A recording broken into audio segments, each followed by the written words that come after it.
एक प्यारा सा साउंड चेक और एक आवश्यक सूचना, कृपया ध्यान से सुनिए। एक बात नोट करके चला जाए, वहां मंदिर में कुछ भी हो सकता है, इसलिए बारात में कोई भी बूढ़ा आदमी नहीं जाएगा। नहीं जाएगा वही जो दनादन गोली चला सके और मौका पड़ने पर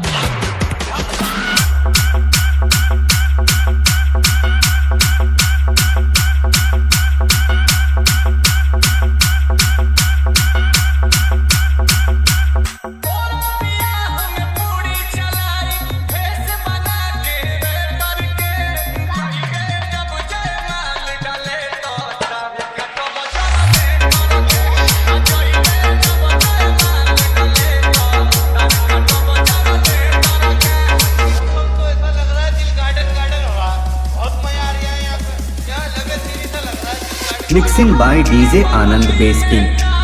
Mixing by DJ Anand Bass King. Mixing by DJ Anand Bass King. Mixing by DJ Anand Bass King.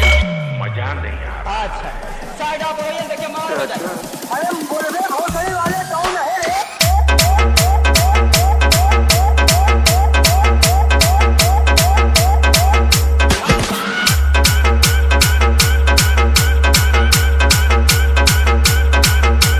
भिउरा Madhwapur मिहिंपुरवा Bahraich.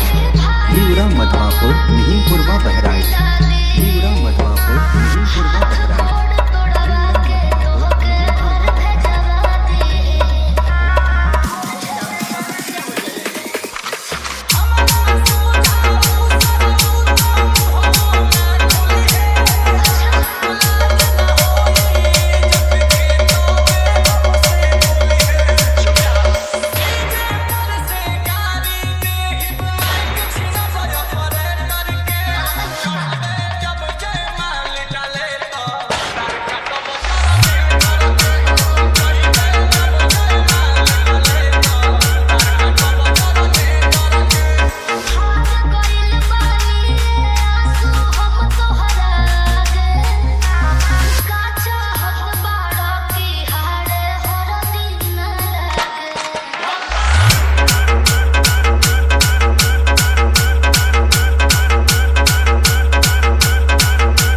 निन्यानवे 19 55 66 56।